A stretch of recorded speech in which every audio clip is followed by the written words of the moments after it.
Triple H doing what he does best and it ain't changing. SummerSlam is in a few short weeks and we have little to no storylines. Barely any creative.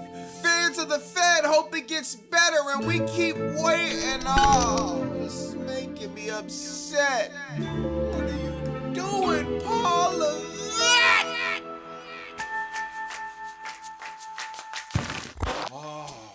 Paula Vex, Summer Slap is getting worse the closer we get to it. Seth Rollins versus Roman Reigns. These two have a decade of history between each other. Why am I watching a contract signing? They can't think of nothing better to say but, I'm number one and you're number two. You're not better than me, but I'm better than you. Like, what are we doing? This sounds like this promo was written by a 7th grader fresh out of summer school. Where is the hatred at? Where's the emotion? Where's the vitriol? Where is the passion? I promise you, watching this, I felt like Max Holloway in his last fight with Conor McGregor. Why you say that, Bobby Monsoon? Because literally, I felt nothing! And the lead up to this match is disgusting. I don't see how the Fed continuously drops the ball in situations like this, where they have two guys with a long history that has so much potential to be a great story, and they fail in every way possible to tell it correctly. Seth Rollins and Roman Reigns' history goes all the way back to 2012 when they debuted as The Shield with Dean Ambrose and took WWE by storm. They won Faction of the Year 2013. They also had historic nights like Extreme Rules where Dean Ambrose won the US Championship, and the same night Seth and Roman won the WWE Tag Team Championships. At the end of the day, The Shield was a historic group with all three members eventually becoming WWE World Champions. They were on a legendary run that a lot of fans, including myself, think got cut way too short when Seth Rollins stabbed Roman Reigns and Dean Ambrose in the back and went on his own path. Since then, it's been a blood feud between Roman and Seth. You got WrestleMania 31, probably the biggest screw job and the greatest Money in the Bank cash-in of all time. They also had their match at Money in the Bank 2016 where Seth returned from an injury and beat Roman clean to win the championship. Another big moment was WrestleMania 40 when Seth tried to screw Roman by coming out, but he was unsuccessful. Seth's main point in his first promo with Roman Reigns was that this might be the last time they ever get to have a match on this level and really deliver. With SummerSlam tickets being low and fan interest being down, you would think WWE would eventually tell this story the way they could. Instead, they're leaning on video packages from the past instead of actually creating new moments. Roman Reigns could have gotten personal with Seth and brought up Becky Lynch and Seth's family, but he didn't. Seth Rollins could have got personal too and talked about how Roman Reigns' family is a part of the TKO board, and that's the only reason why he's allowed to get away with still being on top. This is all surface level stuff I'm talking about, nothing too personal, but we still haven't seen any real emotion in the storytelling between these two. And what makes it even worse is they literally did the same thing at WrestleMania 42 with Cody Rhodes. Remember all the history these two had? Instead of telling a story, they forced Pat McAfee into the storyline, which turned into a complete disaster. This feels like the exact same thing with the exception of Pat McAfee. Oh, my bad, y'all. This Roman and Seth feud just fell flat! And dog, I figure my handy dandy air pump could fix it, but it's not really working too much. Outside of Femi versus Brock Lesnar, maybe Chad Gable and Penta, this whole card just feels meaningless and feels lifeless, dog. This is supposed to be called SummerSlam. Nothing about this event feels hot. If anything, it's the opposite. God, where is Little Yachty when you need him? Oh.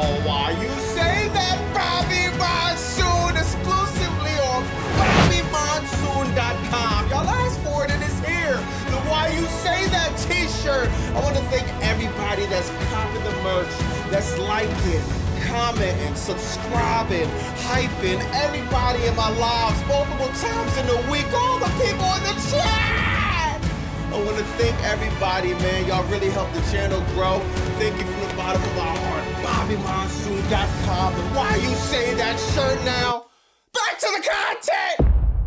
Raw started off with Femi and Brock Lesnar. Now, I gotta admit, this was probably the best segment for the night for me, man. Just fire promo from Paul Heyman once again. Fire promo from Femi once again. Paul Heyman comes out with the Dallas Police Department. Well, we thought it was the Dallas Police Department to protect Brock Lesnar from Femi. Femi looking to cause some damage, man. He don't care about a charge of assaulting a police officer.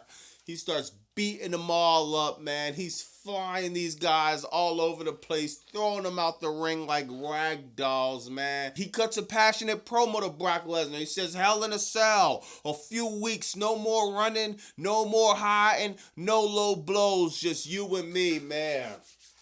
I'm ready for this feud, even though it's a little click, copy, click, paste, click, copy, click, pasting from these two, because we get it. The pull-apart brawl, the in-ring, the back and forth on Raw to begin Raw. It's like we kind of seen it over and over and over and over and over again, but the expectation is low as a crackhead credit score. So when you give me something that's a little bit different, like, but throwing a bunch of police officers over, I can't get mad at that, man.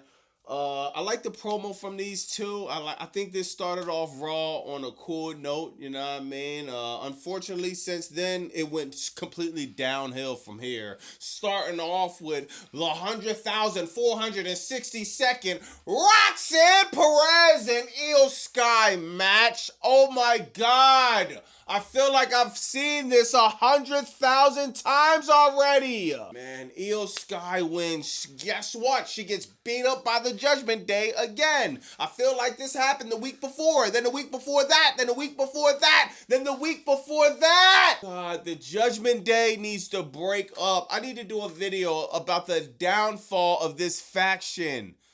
When they had Edge, it was fire. They turned on Edge, it was fire. They had Damian Priest, Rhea Ripley. I'm talking about the old Rhea Ripley when she first won the title at WrestleMania 39. Fire.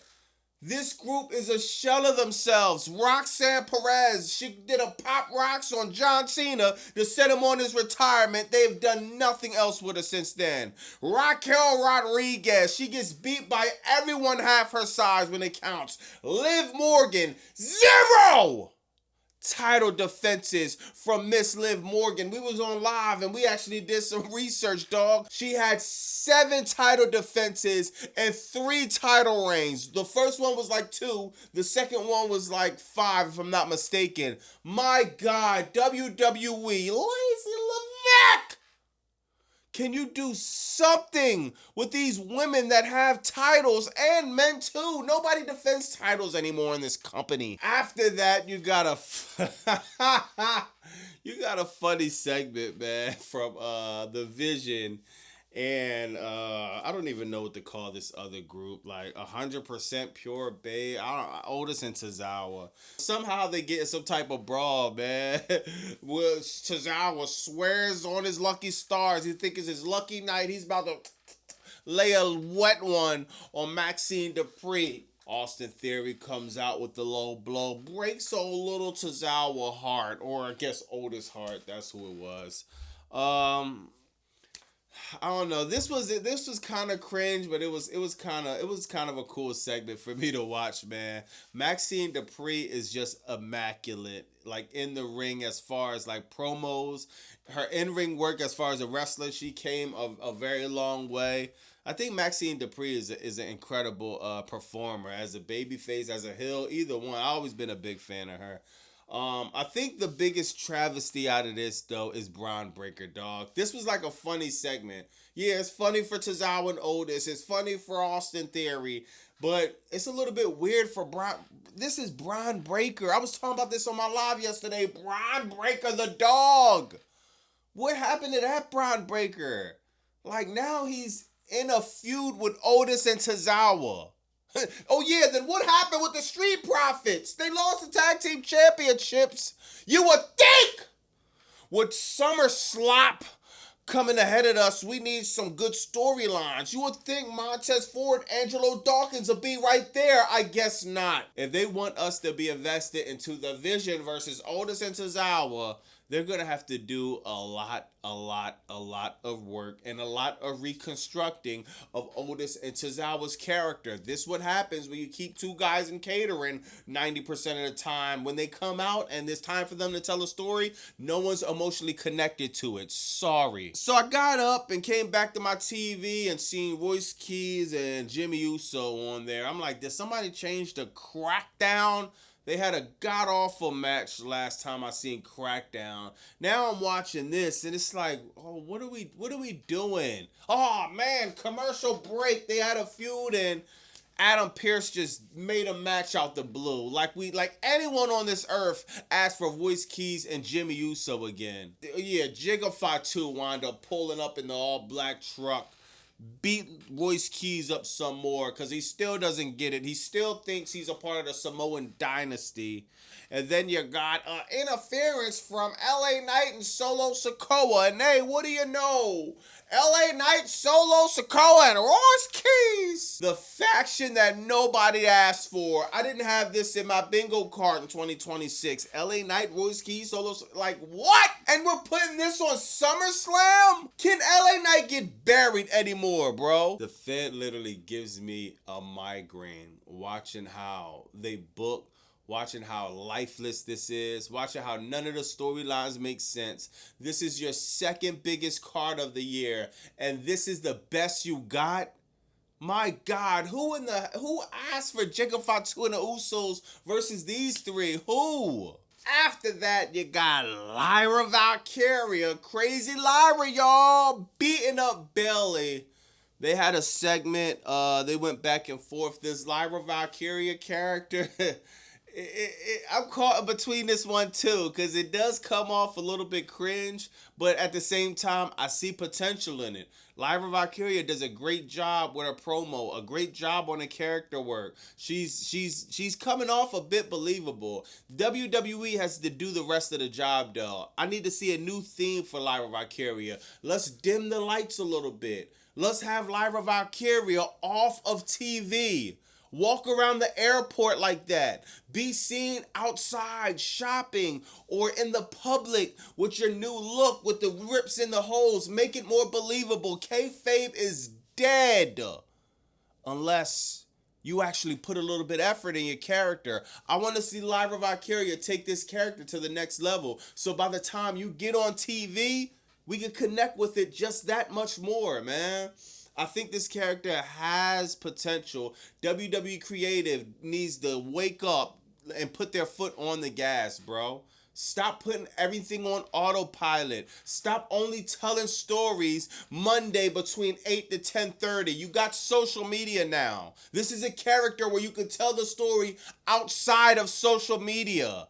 Let's see what they do. As far as Bayley, don't worry about Bayley. She'll be going to AEW. Mercedes Moné confirmed it plenty of times. She put it on her stories, and if I probably put it here, she put a tweet of the hourglass being flipped over, the sand running down, letting everyone know Bayley's going to AEW, and you could bet your house on it. Next, you got Chad Gable being the winner of a Gauntlet match, beating Ethan Page. Chad Gable gets to face Penta at SummerSlam.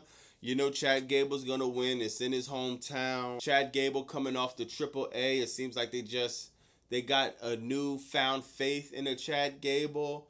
I like everything Chad Gable's doing. It's just when that song, oh, it's just a team, right? When that comes on, I feel like my eardrums bust, dog. Like, it just comes off bad, dog. I don't know. I'm trying to let this song grow. I'm trying to let this theme music have some type of legs. I'm trying, y'all. This song sucks. Parts of the song could be cool here and there, but it's just when he comes out, dog, the fans have zero reaction. Literally none. You can't hear nothing when Chad Gable comes out. Maybe it's going to take time for him to grow. I could be wrong, chat. I'm still going to give it more time. I gave it a few weeks. Maybe I need to give it a few months.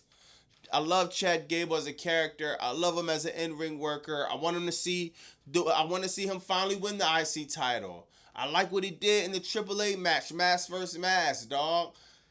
That song is very important, though, to get a character over. Let's see. Let's see if it's going to grow on us, but I don't know, man. But Chad Gable, he wins the Gauntlet match. The Gauntlet match was fire. I kind of wanted Javon Evans to win, but he still looked very strong in that match, man. Him and Dragon Lee had a crazy back and forth, bro. But, yeah, so they win, and everything else was just filler, to be honest. At the end, you got Roman Reigns and Seth Rollins contract signing. Seth is all mad because Roman hits a dagger and says, "You're number 2, I'm number 1. And that really got Seth going. Just like when he called Punk old, and that really got Punk going. And it's not Roman's fault, it's the Fed fault. They giving him these 7th grade Sunday school promos instead of giving him, dog, give that guy some heat, bro. Let's get something in this feud that gives you some type of emotion, some type of feeling. This is Seth and Roman, dog, potentially for the last time. We know it's not the last time, but let's act like it's the last time. Give me something, dog. Let me know in the comments what y'all think about that. Raw was cool, bro. It wasn't the worst Raw of all time. It was cool, bro, but I'm just so sick of the lack of emotion, man. This company really needs some type of consistency, dog. If this could be the worst Raw, if this could be the baseline of how bad Raw could get, then there's actually light at the end of the tunnel, man. If this could be the worst it could possibly get, there's light at the end of the tunnel. The problem is, some of these weeks, the show is unbearable to watch. And no matter how good this show is, I gotta be watching it on a VPN or something like that from here on out. Dog, the 100,000 ads kill the flow of the show. I don't see how anyone in TKO isn't seeing this and seeing, dog, we need to switch something up. This is too much on anybody. Let me know in the comments what you think about that. I'll see you Wednesday on Dynamite. Hopefully we get Hangman Adam Page the pop-up, or maybe they just keep him on Collision. Who knows? Man, we got Kenny Omega doing the championship celebration. The sickos are happy, so you get your all-in main event. Don't ask me about MJF because I'm over it, bro. MJF not in the main event, great. Put him on 0 Hour. Put him on the Continental title. Give him a match with Hangman. Give him a match with JD Drake. To be honest, I really don't care, bro. I'm focusing on Omega and Ospreay, catching up on their storyline, figuring out why everybody think this is the greatest match of all time. But we'll talk about that on Wednesday. Let me know in the comments what y'all think about Raw, man. I'm going to holler at y'all Wednesday on Dynamite. It's Bobby Monsoon 215. Like, comment, subscribe. Bow!